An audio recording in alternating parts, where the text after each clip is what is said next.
জামালপুরে বসত ভিটা নিয়ে বিরোধের সৎ ভাইয়ের রোডের আঘাতে বড় ভাই নিহতের ঘটনায় থানায় মামলা করেছেন তাদের মা।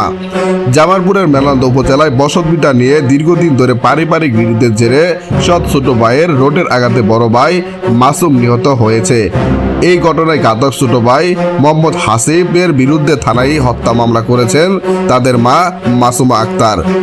পুলিশ ও পারিবারিক সূত্রে জানা গেছে, মেলান্দ উপজেলার নয়নগর এলাকার মৃত আমিনুর রহমান ও মমিনের ছেলের মধ্যে বসতভিটা নিয়ে দীর্ঘদিন ধরে বিরোধ চলছিল।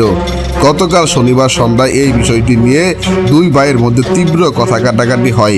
তর্কের এক পর্যায়ে অভিযুক্ত হাসিব লোহার রড দিয়ে বড় ভাই মাসুমের মাথায় সরজোরে আঘাত করেন।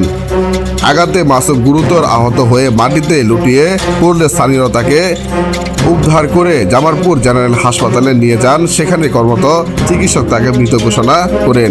আজ 8 মার্চ দুপুর 2টার দিকে নিহতের মা মাসুমা আক্তার বাদী হয়ে মেলান্দ থানায় একটি হত্যা মামলা দায়ের করেন।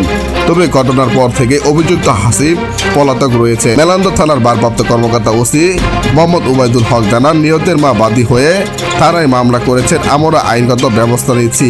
আসামিকে গ্রেপ্তারের জন্য পুলিশের সর্বোচ্চ অভিযান অব্যাহত রয়েছে।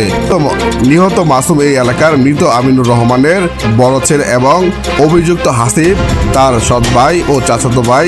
এই ঘটনায় পুরো এলাকায় শোকের ছায়া নেমে এসেছে।